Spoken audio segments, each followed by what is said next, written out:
You really thought I was gonna sit at the table? Pfft, don't you look like a goofball right now? Aren't you just a little goof?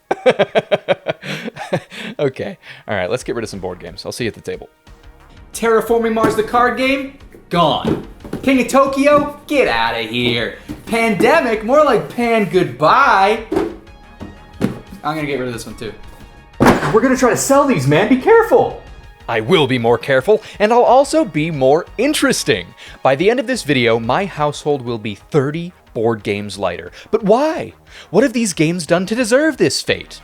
Well, watch on and join me for the great board game Cull of 2023! My decision to remove Stone Age from my collection came down to two simple factors.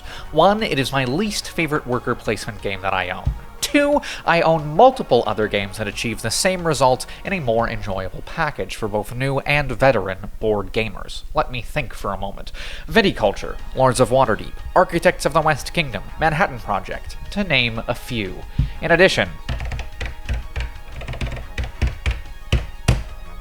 just as I suspected, the fun quotient of Stone Age is a paltry 142 out of a possible 967, making this choice exceedingly easy. Stone Age is obsolete. One might say it has gone the way of the dodo bird. Did that bit go on forever, or is it just me? I'm sorry about that. He is right, though. Stone Age has been on its way out for me for a while. I've just wanted to hang on to it because it's such a good way into worker placement for new gamers. Now that I look at other games with the same mechanic in my collection, though, Lords of Waterdeep and Manhattan Project, for example, I think they are simple enough that new folks can get into them without needing to look at this guy first. Also, let me interject, there are people who poo-poo Lords of Waterdeep. Better worker placement games exist, yes, but I still find it fun. Alright, I know I already jumped into things, but here is how things are gonna work. I'm gonna talk to you about some board games that I'm getting rid of. I am cutting 30, but I'm only gonna talk to you about 10. I mean, come on, I have other things to do, okay? You already know that Stone Age is gone. Next, let's talk about why Terraforming Mars Ares Expedition is getting the axe. I like these games, and actually let me amend that. I love Roll for the Galaxy and I like Race for the Galaxy. Ares Expedition takes a fantastic mechanism from these games, which is choosing an action, and then everyone at the table gets to do that action, but you get to do kind of a better version of it, and it adds that into a prettier version of Terraforming Mars. That is exactly why I bought the game. A mechanic that I love added into a game that I really enjoy? Yeah, sign me up. But it just feels a little clinical, and that's kind of a weird way to put it, but it's true. It feels like Ares Expedition is a product, like a board game mega corporation said, let's design a game that appeals to everyone. And I'm sure that's not what happened. I'm sure this game was a labor of love. I just don't love it. I would just rather play these Source games than this one. These feel like they have heart, and this one just feels cold. And I think this is a kind of a weird take, so do your own research on this one. Keep in mind, I'm not always right, just most of the time.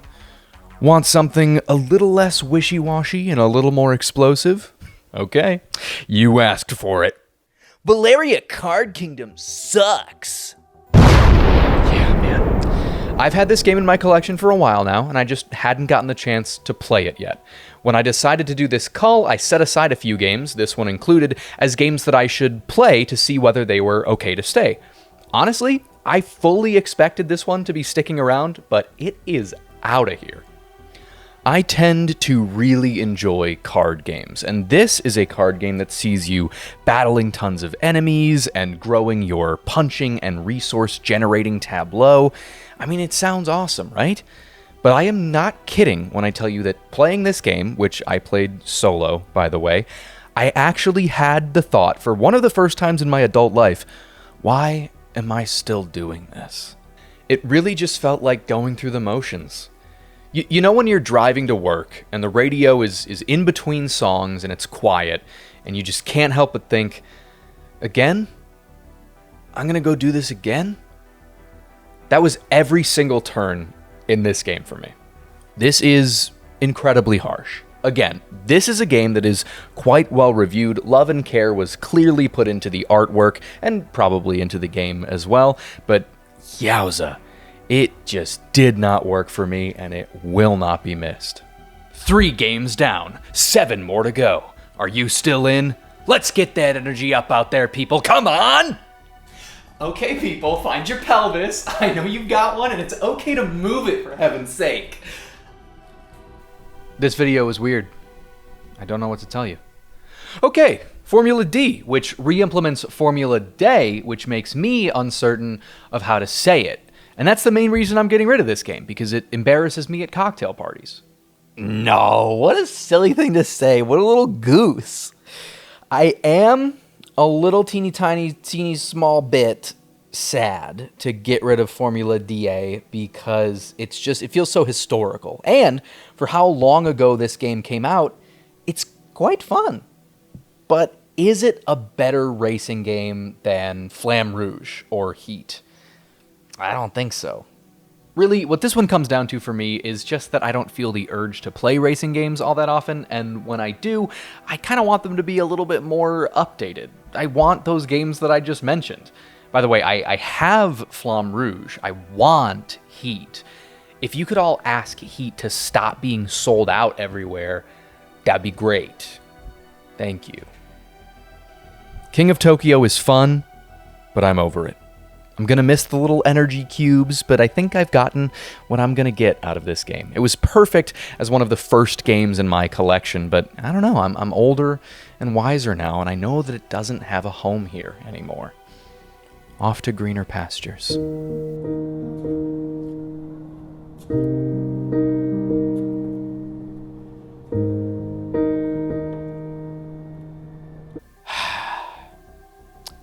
This one hurts. This does not feel good at all. I am saying goodbye to Ethnos.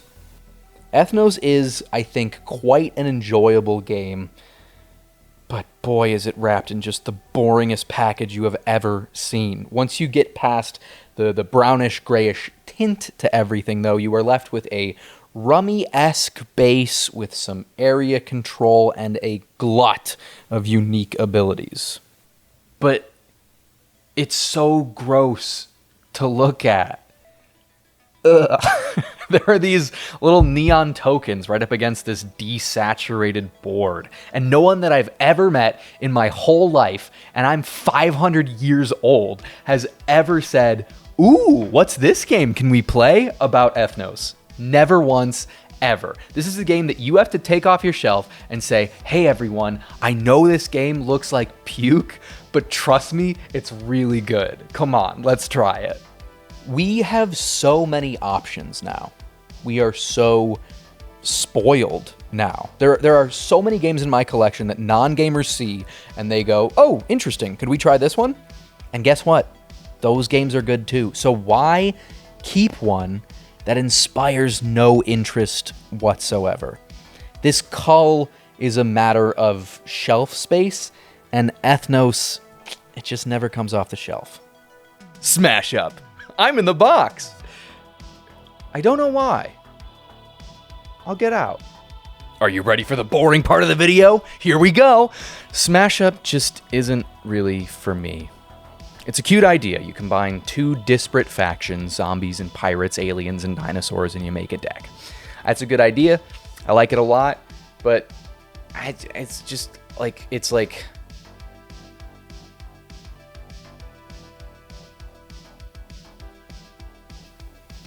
In the script, it said, "Make a face that explains how you feel about Smash Up." Did my face do a good job? Do you get it now? Everyone's heard of Munchkin, and there are already a lot of people who don't like it. I kind of do, actually. When you are new to the game, or at least new to one of the million different versions of the game, cards are funny little surprises, and it's a pretty good time. Because it's so random, this is more like an activity than a game. You're just there to see the little jokey cards and witness wild scenarios play out. But I have literally not opened this box in 4 years. If you're a game and you want to stay in my collection, you gotta make me want to open you. That sounds like I get a little handsy with my games, and I don't. I'm a normal boy. Prepare to perceive the penultimate playbox piecing out of my collection. Pandemic. I know. It's a classic, right? How could I? I must be some kind of heathen. Well, I am and I'm not. Pandemic is fine. I have a lot of co-op games at this point, and Pandemic is, I don't know, it's pretty much my least favorite. I would much rather solve a mystery in Chronicles of Crime, or rid an island of colonizers in Spirit Island. But also, I have the Reign of Cthulhu Pandemic, and why am I going to play base Pandemic when I can see my tentacular friend and his band of merry pranksters? Good news for you. I saved the best for last. And by best, I mean worst. And by worst, I mean the least for me. And by the least for me, I mean... You gotta stop. Right. Anachrony. What's so wrong with this game? It's ranked 45 on the all-time top board games list. It's gotta be good, right? I mean, maybe it is, but I would rather do a Fortnite dance in public than play this game again. Let that sink in. Don't eat the cord. Friends, it is simply too much. This is one of the games that I decided to play again before deciding whether it was going to stay or go. I set it up, I relearned the rules, I played one single round, and then I started packing it up again. I love War of the Ring.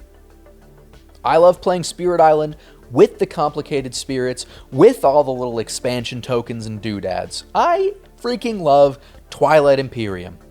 But Anachrony? Anachrony has too many little things. Too many little, oh, but you must consider this rule moments. Too much of that. You have to remember that, if you send this worker here, you get this, but you can't send this type of worker there because of this thing.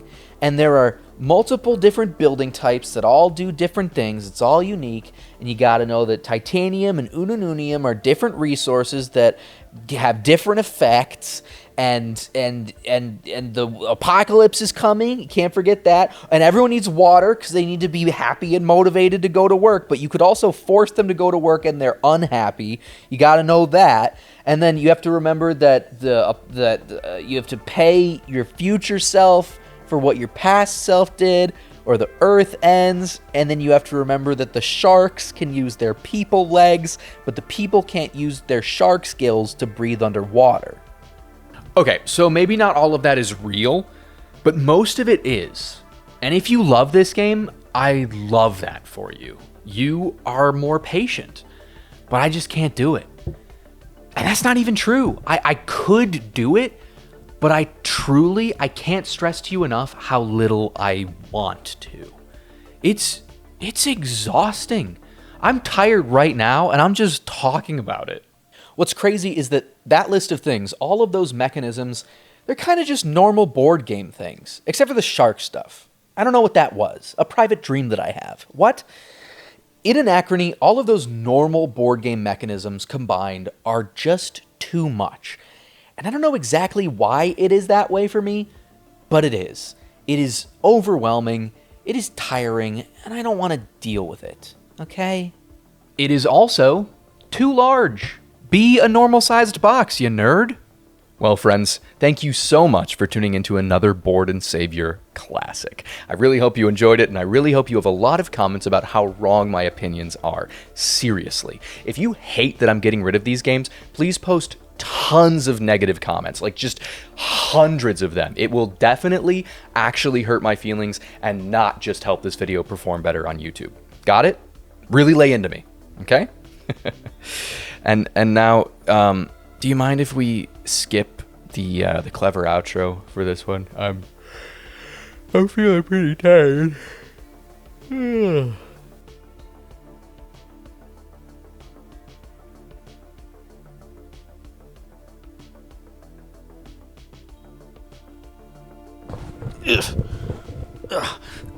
Hello. I am the Ben that lives under the bed, and yes, this is a tuxedo jacket. Did you know that every Ben you've seen in these videos is an incarnation that lives somewhere in this apartment? That's the Ben that lives under the sink. You don't want to meet him. He's always hungry. Well, see ya!